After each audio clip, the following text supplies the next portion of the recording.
নমস্কাৰ, মই মোৰ চেনেল এছআৰ ব্লগ মাইনুলে আপোনালোক সকলোকে স্বাগতম কৰিছোঁ আৰু আজি এটা নতুন ৰেচিপি লৈ আপোনালোকৰ মাজলৈ আহিছোঁ।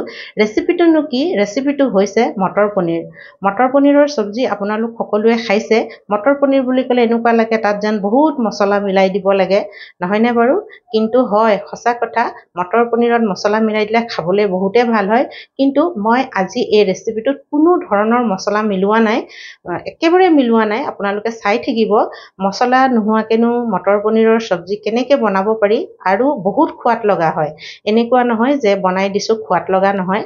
আপোনালোকেও বনাই চাব এদিন মোৰ ৰেচিপিটো চাই, বহুতে সোৱাদ লগা হয় আৰু স্বাস্থ্যৰ কাৰণে বহুত ভাল মছলা নোহোৱাকৈ বনোৱাটো বা খোৱাটো। সেইকাৰণে মই ভাবিলোঁ মই যেতিয়া মছলা নিদিয়াকৈ মটৰ পনীৰৰ চব্জিখন বনাইছোৱেই ইমান সোৱাদ লগাকৈ, আপোনালোকৰ আগতো দেখুৱাই দিওঁ, তেতিয়া আপোনালোকেও বনাই খাব পাৰিব। আৰু মইনো কেনেকৈ এই মটৰ পনীৰৰ চব্জি মছলা নিদিয়াকৈ বনালোঁ তাকে মই আপোনালোকৰ আগত আজি দেখুৱাম। আহকচোন আপোনালোকেও চাওক। মটৰ পনীৰ বনাবৰ কাৰণে এয়া মই মটৰ লৈছোঁ। এয়া শুকান মটৰ হয়। শুকান মটৰ দুবিধ থাকে, এবিধ সেউজীয়া আৰু এবিধ বগা।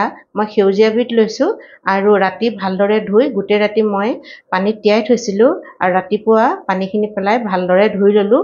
এনেদৰে কৰিলে মটৰখিনি ধুনীয়াকৈ বইল হৈ যায়, সেইকাৰণে মই গোটেই ৰাতি তিয়াই থৈছিলোঁ। এয়া আমাৰ মটৰ হৈ গ'ল আৰু মটৰত মই এই দুটা আলু দি দিম।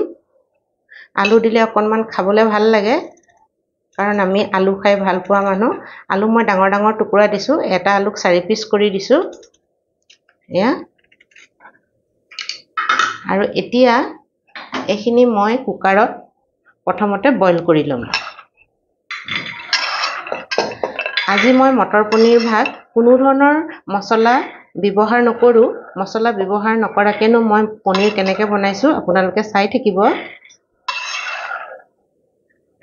মছলাটো কম খালে ভালেই, আজিকালি গৰম হৈছে বেছি। মছলা কম খালে গৰমৰ দিনত ভাল হয়। মছলাও খাবৰ মন যায়, কেতিয়াবা কেতিয়াবা খাওঁ বাৰু, এনেকুৱা নহয়। আজি মই মছলা নিদিয়াকৈ বনাম। এয়া মই মটৰখিনি কুকাৰত দি দিলোঁ। এতিয়া ইয়াতে মই অলপ নিমখ দি দিম সিজিবৰ কাৰণে। এয়া মই নিমখ অলপ দি দিছোঁ আৰু এয়া পানী দিছোঁ। এয়া পানী বহুত বেছি দিয়া নাই, মটৰতকৈ অকণমান ওপৰতহে মই পানী দিছোঁ, দেখিছে। এতিয়া মই কুকাৰৰ ঢাকোনখন লগাই দিম আৰু এইখিনি মই গেছত বইল হ'বলৈ দিম। এইটো মই পেকেটৰ পনীৰ লৈছোঁ, এইটো পুৰবী পনীৰ হয় আৰু 200 গ্ৰামৰ হয়। এতিয়া মই পনীৰখিনি টুকুৰা গোটাকৈ আহে, এতিয়া মই কাটি ল'ম।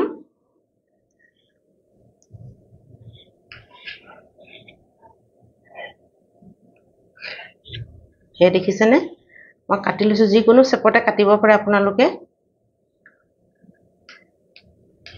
মই অকণমান দীঘলীয়াকৈ কাটি লৈছোঁ। এয়া অকণমান মিডিয়াম চাইজতে কাটিছোঁ, বেছি ডাঙৰো নহয় বেছি সৰুও নহয়। এতিয়া ইয়াত অকণমান নিমখ দিম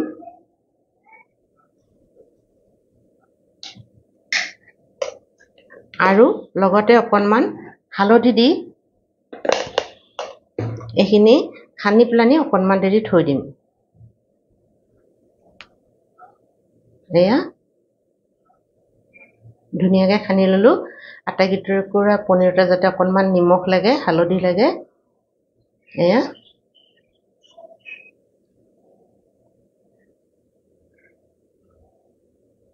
দেখিছেনে, এয়া মই এতিয়া কিনাৰত থৈ দিম। এয়া পনীৰত দিবৰ কাৰণে মই ডাঙৰ ডাঙৰ পিঁয়াজ দুটা লৈ লৈছোঁ আৰু এইকেইটা পিঁয়াজ মই সৰু সৰু টুকুৰা কৰি কাটি লৈছোঁ। একেবাৰে মিহিকৈ কটা নাই, কাৰণ এইখিনি মই মিক্সিত পিচি ল'ম, সেইকাৰণে অলপ ডাঙৰকৈ কাটিছোঁ।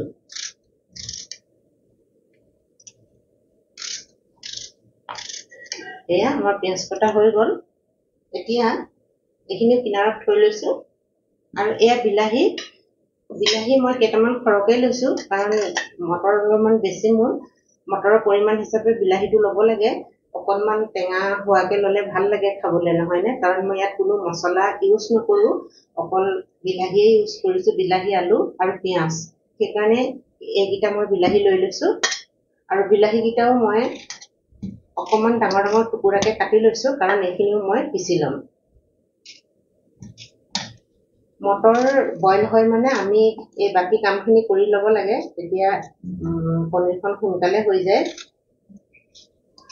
এয়া আৰু আপোনালোকে বাৰু মোৰ ভিডিঅ'বোৰ চাইছেনে ভিডিঅ'বোৰ চাইছে মই গম পাইছোঁ মোৰ ভাল লাগিছে আপোনালোকে মোক ইমান মৰম কৰিছে সহায় সমৰ্থন কৰিছে মোৰ চেনেলটো আগবঢ়াই লৈ গৈছে মই আপোনালোকক বহুত বহুত ধন্যবাদ জ্ঞাপন কৰিছোঁ সঁচাকৈ কৈছোঁ মই আপোনালোকক দেখা নাই তথাপিতো মোৰ ভিডিঅ'বোৰ চাই আপোনালোকে ইমান মৰম দিছে ইমান ধুনীয়াকৈ কমেণ্টছ লিখিছে সেইকাৰণে মই আপোনালোকক হৃদয়লৈ ধন্যবাদ জ্ঞাপন কৰিছোঁ আৰু মই আশা কৰিছোঁ যাতে আপোনালোকে মোৰ ভিডিঅ'বোৰ চাই থাকে আৰু আপোনালোকৰ ফেমিলিলৈও শ্বেয়াৰ কৰি দিব মোৰ ভিডিঅ'বোৰ অকণমান হ'লেও তেওঁলোকে ভাল পাব তেতিয়া আৰু লগতে মোৰ চেনেলটো ছাবস্ক্ৰাইব কৰি দিব আৰু এয়া মোৰ বিলাহীও কটা হৈ গ'ল এইখিনি অকণমান ডাঙৰকৈ মই এইকাৰণে কাটিছোঁ এইখিনি মই পিচি ল'ম এয়া বিলাহী আৰু এয়া পিঁয়াজ দুইখিনি মই মিক্সিত পিচি ল'ম এতিয়া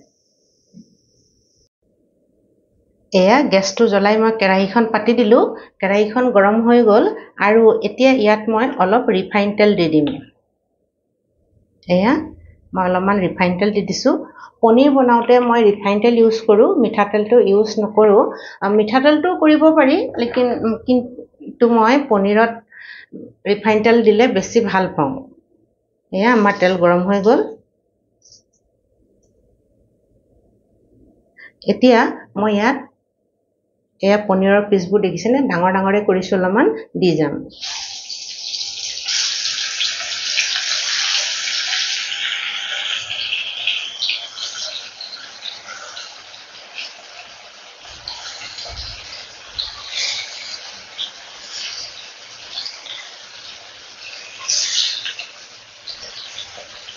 আটাইকেইটুকুৰা দি দিলোঁ একেবাৰতে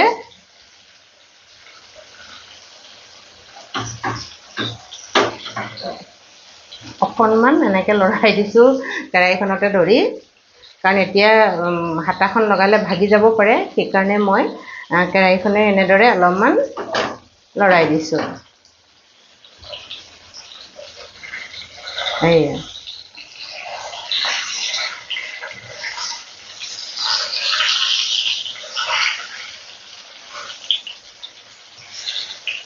ছাইডকেইটা চেঞ্জ কৰি দিছোঁ পনীৰৰ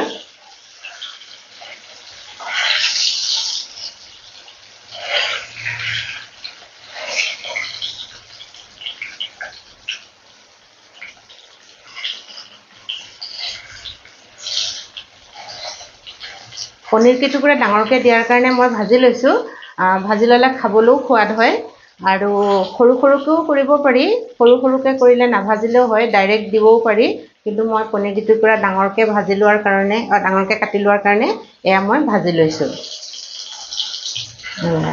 এয়া দেখিছেনে অকণমানো ভগা নাই পনীৰ দিয়াৰ পাছত পটককৈ হাতাখন লগাই দিব নালাগে তেতিয়া কি হয় ভাগি যায় ভাগি গ'লেও ভাল নেদেখিব নহয়নে সেইকাৰণে মই কেৰাহীখনেৰে অকণমান লৰাই দিছিলোঁ এই আমাৰ ধুনীয়াকৈ হৈ গ'ল গেছটো কম কৰি দিছোঁ আৰু পনীৰ কেইটুকুৰা মই এতিয়া কি কৰিম এই পানীত দি থ'ম পানীত এনেকৈ যদি থৈ দিওঁ পনীৰ কেইটুকুৰা কি হ'ব টাইট হৈ যায় এনেকৈ যদি পানীত দি থোৱা যায় তেতিয়া পনীৰ কেইটুকুৰা টাইট নহয় বহুত কোমল হৈ থাকে এয়া দেখিছেনে মই আটাইকেইটুকুৰা পনীৰ পানীত এনেকৈ দি দিম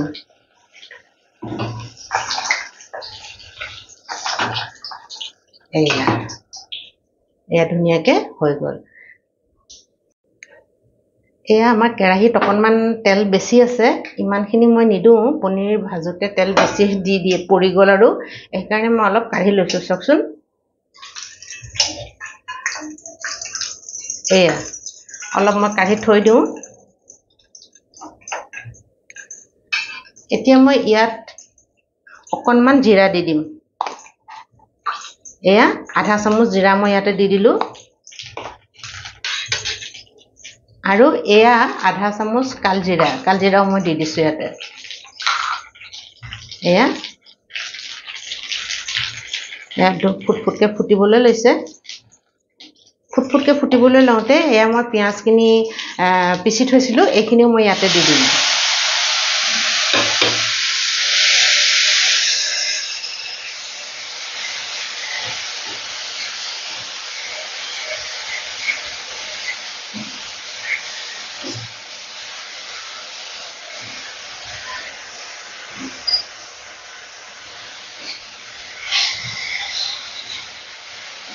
আৰু পিঁয়াজখিনি মই অকণমান দেৰি এনেকৈ ভাজি থাকিম। পিঁয়াজখিনিৰ কেঁচা গোন্ধ নোযোৱালৈকে মই ভাজি থাকিম আৰু অকণমান ৰঙচুৱা হৈ যাব। তেতিয়া 2 মিনিটমান এনেদৰে ভাজিব লাগিব। এয়া দেখিছেনে, আমাৰ পিঁয়াজখিনি ধুনীয়াকৈ ভাজ খাই গ'ল, একেবাৰে ৰঙচুৱা হৈ গ'লেগৈ আৰু কেঁচা গোন্ধটো এতিয়া পিঁয়াজৰ পৰা নাহে। এনেকৈ ভাজি ল'লে পনীৰখন খাবলৈ খুব ভাল হয়। পনীৰ বুলিয়ে নহয়, যিকোনো আমি এনেকুৱা তৰিদাৰ বা মছলা নিদিয়াকৈ যদি বনাওঁ, তেতিয়া পিঁয়াজখন বা মছলাখিনি বহুত ধুনীয়াকৈ ভাজি ল'ব লাগে। এতিয়া মোৰ এই পিঁয়াজ ভজা হৈ গ'ল। ইয়াতে মই এই পিচি থোৱা বিলাহীখিনিও দি দিছোঁ। এই পিচি থোৱা বিলাহীখিনি মই চুচি বাচি এইটো লাগি আছিলে কিনাৰত ধুনীয়াকৈ দি দিছোঁ আৰু এইখিনি ধুনীয়াকৈ মিলাই দিম।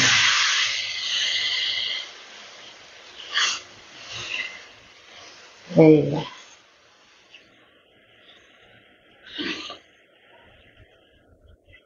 এতিয়া ইয়াত অকণমান হালধি দি দিওঁ। হালধি দিয়া নাছিলোঁ ক'তো মই। এয়া হালধি অলপ দি দিছোঁ।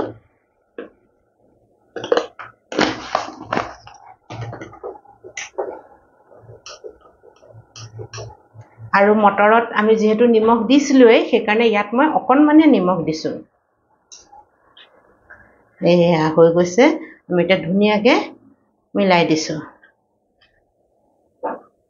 আৰু মই আজি যিহেতু মছলা নিদিয়াকৈ পনীৰ বনাইছোঁ, সেইকাৰণে মই কোনো ধৰণৰ মছলা নিদিওঁ ইয়াত।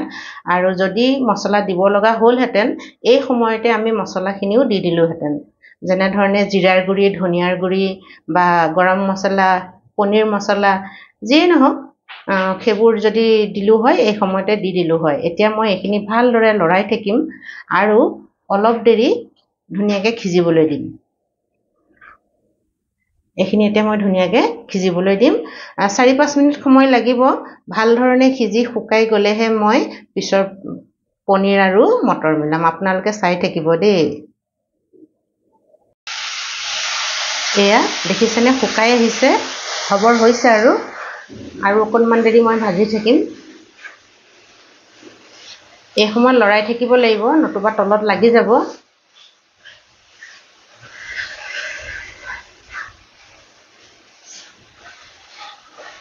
এই বিলাহীখিনিও ভালদৰে মানে ভাজি ল'ব লাগিব, তেতিয়াহে সোৱাদ হ'ব আমাৰ পনীৰৰ মানে চব্জিখন। নতুবা কি হয়, ইমান সোৱাদ নহ'ব। সেইকাৰণে মই ভাল ধৰণেৰে বিলাহীখিনি ভাজি লৈছোঁ। এয়া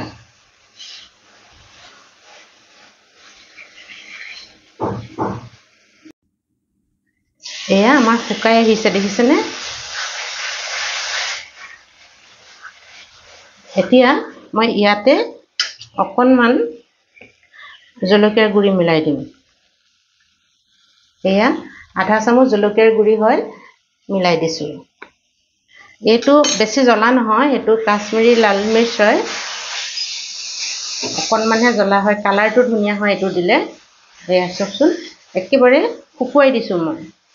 আৰু কিনাৰে কিনাৰে তেল বিৰিঙি গৈছে। এনেকুৱা অৱস্থালৈ আনিব লাগিব, তেতিয়াহে মানে ভাল লাগে আৰু সোৱাদ লগা হয় খাবলৈ। আৰু এয়া ভাজি থাকোঁতে অকণমান দেৰি লাগে, 5 মিনিটমান লাগিয়ে যায়। বাকী আমাৰ চব হৈয়ে আছে, মটৰো বইল হৈ আছে আৰু বেছি দেৰি নালাগে আৰু। কিন্তু এইকণ ধুনীয়াকৈ ভাজিব লাগিব, সেইকণতহে টাইম লাগে। সেইকাৰণে আমি গেছৰ পৰা আঁতৰিও যাব নোৱাৰোঁ, নতুবা এয়া লাগি যাব তলত, দেখিছেনে? একদম ভাজি এতিয়া আমাৰ হৈ গৈছে এয়া। এতিয়া আমি ইয়াত মটৰ মিলাম আৰু মটৰবোৰ আপোনালোকক দেখুৱাইছোঁ। এয়া দেখিছেনে, মটৰখিনি বেছিকৈ মানে সিজি গ'ল। এয়া এটা মোহাৰি দি গৈছোঁ, কোমলি গৈছে, কিন্তু একেবাৰে মানে ভাগি ফেলফেলীয়া হৈ যোৱা নাই। একেবাৰে ধুনীয়াকৈ এয়া সিজি গৈছে, কিন্তু ভাগি যোৱা নাই। এনেকৈ মটৰবোৰ দিলে ধুনীয়া লাগে। এয়া মই ইয়াত দি দিছোঁ। এয়া মটৰ পনীৰৰ সৈতে মই ইয়াত চব দি দিছোঁ। এয়া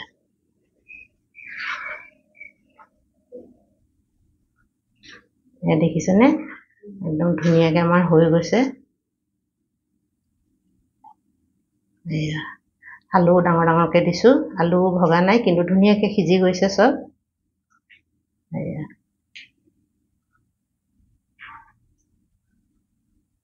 ধুনীয়াকৈ মিলাই দিছোঁ মই। আৰু এতিয়া অকণমান দেৰি উতলিবলৈ দিম, তেতিয়াহে আমাৰ মটৰত বিলাহী পিঁয়াজৰ ৰসটো সোমাব আৰু সোৱাদ ভৰা হ'ব। এতিয়া মই এয়া অকণমান দেৰি মানে সিজাই অলপমান ভাল ধৰণে উতলিবলৈ দিম। ঢাকোনখন লগাই দিছোঁ। এয়া আমাৰ হৈ গৈছে, দেখিছেনে ধুনীয়াকৈ পানী শুকাই গৈছে। এয়া এতিয়া আমি ইয়াতে ভাজি থোৱা পনীৰ কেইটুকুৰা মিলাই দিম। এয়া ভাজি থোৱা পনীৰ কেইটুকুৰা ইয়াত আমি ধুনীয়াকৈ মিলাই দিছোঁ। এয়া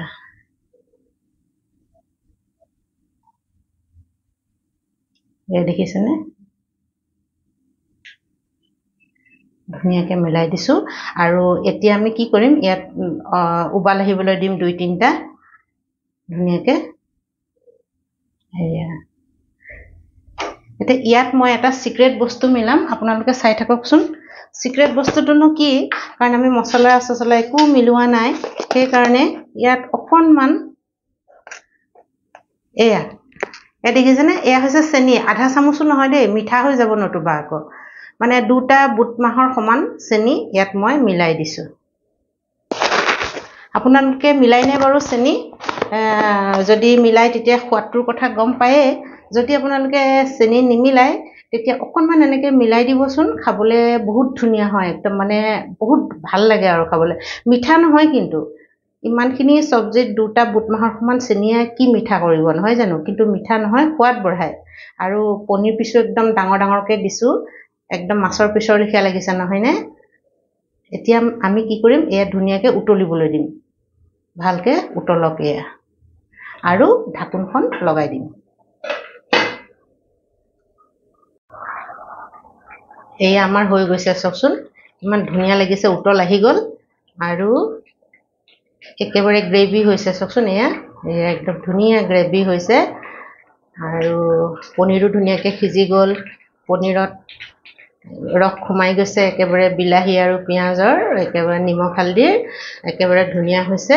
আৰু আলু দেখিছে নহয়, একদম ডাঙৰ ডাঙৰ টুকুৰা। আপোনালোকে ভাবিছে আলু ইমান ডাঙৰকৈ কেলৈ দিছে বা ভাঙি দিয়া নাই কিয়? মানে কি হয়, কিছুমানে আলু নেখায় নহয় জানো বাৰু, সেইকাৰণে মই ভাবিলোঁ আলু ডাঙৰকৈ দিছোঁ। আমাৰ ঘৰৰে এজনে আলু নেখায়, আলুটো যদি ভাঙি মিলাই দিয়া যায় তেতিয়াও বহুত ভাল লাগে, কিন্তু সি মানে মোৰ ল'ৰাটোৱে আলু নাখায়, আলু দিলে বেয়া পায়, আৰু মই আলু ভাল পাওঁ। সেইকাৰণে মই কি কৰিছোঁ, এনেকৈ ডাঙৰ ডাঙৰ কৰি আলু দিছোঁ, আৰু যোনে আলু খাই ভাল পায় সি আলু খাব, আৰু যোনে খাই ভাল নাপায় এয়া পনীৰৰ সৈতে ধুনীয়াকৈ খাব। আৰু পনীৰ দেখিছে নহয়, পনীৰো কিমান ধুনীয়া লাগিছে চাওকচোন, একদম ডাঙৰ ডাঙৰ টুকুৰা কৰি দিছোঁ এয়া পনীৰ। আৰু এয়া দেখাত বাৰু কোনোবাই ক'বনে মছলা দিয়া নাই বুলি, একেবাৰে ধুনীয়া হৈছে নহয়নে, একদম মছলা দিয়া পনীৰৰ লেখীয়াই লাগিছে। আৰু আপোনালোকে দেখিছে নহয়, একো মছলা দিয়া নাই মই ইয়াত। আৰু এতিয়া আমাৰ হৈ গ'ল, আৰু সিজাব নালাগে, আৰু বেছি সিজোৱাও ভাল নহয়। এতিয়া মই ইয়াত অকণমান এয়া ধনিয়া মিলাই দিওঁ, ধনিয়া মিলাইলে খাবলৈ বহুত ধুনীয়া হয়। এয়া ধনিয়া মিলাই দিলোঁ, আৰু এয়া কেঁচা জলকীয়া 2টাও মই ইয়াতে মিলাই দিলোঁ। এয়া আৰু এবাৰ ধুনীয়াকৈ লৰাই দিম। এয়া দেখিছে নহয় কিমান ধুনীয়া লাগিছে। আৰু এয়া এতিয়া আপুনি ভাতৰ লগতো খাব পাৰে, ৰুটিৰ লগতো খাব পাৰে, যোনে যেনেধৰণে খাই ভাল পায় নহয়নে, খাব পাৰিব, একদম বহুত টেষ্টি হয়। আৰু মই যে অকণমান চেনি মিলাই দিছিলোঁ, সেইকাৰণে মানে অকণমান মিঠা লিখা সোৱাদ লাগিব মানে, কিন্তু মিঠা নহয় আৰু দেই। কিন্তু বেছি আপোনালোকে যদি মোৰ পৰা চাই বনায়, বেছি মিঠা নিমিলাব আকৌ, আধা চামুচো নহয়, আধা চামুচতকৈ আধা। আৰু এতিয়া মই ঢাকোনখন লগাই দিছোঁ, আৰু 1 মিনিটৰ পিছত মই গেছটো অফ কৰি দিম, আৰু পনীৰখিনি যেতিয়া ঠাণ্ডা হ'ব তেতিয়া মই আপোনালোকৰ আগত চাৰ্ভ কৰি দেখুৱাম। এয়া মই কেৰাহীৰ পৰা পনীৰখিনি বাতি এটাত উলিয়াই দিলোঁ। দেখিছেনে কিমান ধুনীয়া লাগিছে। ইয়াত দেখিবলৈ ধুনীয়াই নহয়, খাবলৈও বহুত ভাল হয়। মছলা নিদিয়া বুলি পনীৰখন খাবলৈ বেয়া নহয়। যিসকলে এনেদৰে মছলা নিদিয়াকৈ পনীৰখন বনাইছে তেওঁলোকে খোৱাটোৰ কথা গম পায়েই, আৰু যিসকলে বনোৱা নাই এইদৰে মছলা নিদিয়াকৈ এদিন পনীৰখন বনাই খাই চাবচোন, আৰু খাই পেলানি মোক কমেণ্টছ কৰিব কেনেকুৱা লাগিলে। আৰু খাবলৈ এইকাৰণেই ভাল হয়, মই বিলাহীও দিছিলোঁ অকণমান সৰহকৈ, আৰু এটা চিক্ৰেট বস্তু দিছিলোঁ, অকণমান যে চেনি দিছিলোঁ, সেইকাৰণে এই পনীৰখন খাবলৈ বহুত সোৱাদ লগা হয়। মছলা নাই দিয়া বুলি যে পনীৰখন খাবলৈ বেয়া হ'ব তেনেকুৱা নহয়। আজিকালি বহুত মানুহে মছলা এৰিয়েই দিছে, আৰু আমিও গৰমত অকণমান কম মছলাই খাওঁ। কেতিয়াবা খাওঁ বাৰু, এনেকুৱা নহয় একেবাৰে নাখাওঁ, মছলাটো কমাই খাওঁ। সেইকাৰণে মই ভাবিলোঁ আজি যে মছলা নিদিয়াকৈ পনীৰখন বনাইছোঁ যেতিয়া আপোনালোকৰ মাজলৈ মই পনীৰৰ চব্জিখন লৈ যাওঁ, মছলা নিদিয়াকৈনো কেনেকৈ বনাই খাব পাৰি। আৰু আপোনালোকে দেখিলেই কেনেধৰণে মই বনালোঁ। যদি ভিডিঅ'টো চাই ভাল পালে তেতিয়াহ'লে মোৰ এই পনীৰ চব্জিখনৰ ৰেচিপিটো আপোনালোকে শ্বেয়াৰ কৰি দিব, আৰু চেনেলটো ছাবস্ক্ৰাইব কৰি ল'ব। আৰু যিসকলে মোৰ চেনেলটো ছাবস্ক্ৰাইব কৰা নাই তেওঁলোককো মই অনুৰোধ জনাইছোঁ যাতে মোৰ চেনেলটো ছাবস্ক্ৰাইব কৰি লয়, তেতিয়া নতুন নতুন ভিডিঅ'বোৰ পাই থাকিব, আৰু আগৰ পুৰণা ভিডিঅ'বিলাকো চাব পাৰিব। সেইকাৰণে চেনেলটো ছাবস্ক্ৰাইব কৰি ল'ব বুলি আশাও কৰিছোঁ আৰু অনুৰোধো কৰিছোঁ। আৰুনো মই কি ক'ম, আপোনালোকে যিখিনি মোক মৰম দিছে আৰু মোৰ চেনেলটোক যিখিনি সহায় সমৰ্থন কৰিছে, সেইকাৰণে মই আপোনালোকক বহুত বহুত ধন্যবাদ জ্ঞাপন কৰিছোঁ, হৃদয়ৰে ধন্যবাদ জ্ঞাপন কৰিছোঁ। আৰু ভগৱানৰ ওচৰতো প্ৰাৰ্থনা কৰিছোঁ আপোনালোক সকলো ভালেৰে থাকে, সুখী থাকে, আনন্দত থাকে, সদায় হাঁহি থাকে, আৰু আমিও ভালেৰে থাকোঁ নহয়নে? তেতিয়াহে মই ভাল ভাল ৰেচিপিবোৰ আপোনালোকৰ মাজলৈ দি থাকিব পাৰিম। আৰু ইয়াকে কৈ আজিৰ ভিডিঅ'টো মই সামৰিছোঁ। শেষত নতুন এটা ভিডিঅ' লৈ অহাৰ প্ৰতিশ্ৰুতিৰে আপোনালোকক ধন্যবাদ জনাই আজিৰ ভিডিঅ'টো মই ইমানতে সামৰিছোঁ।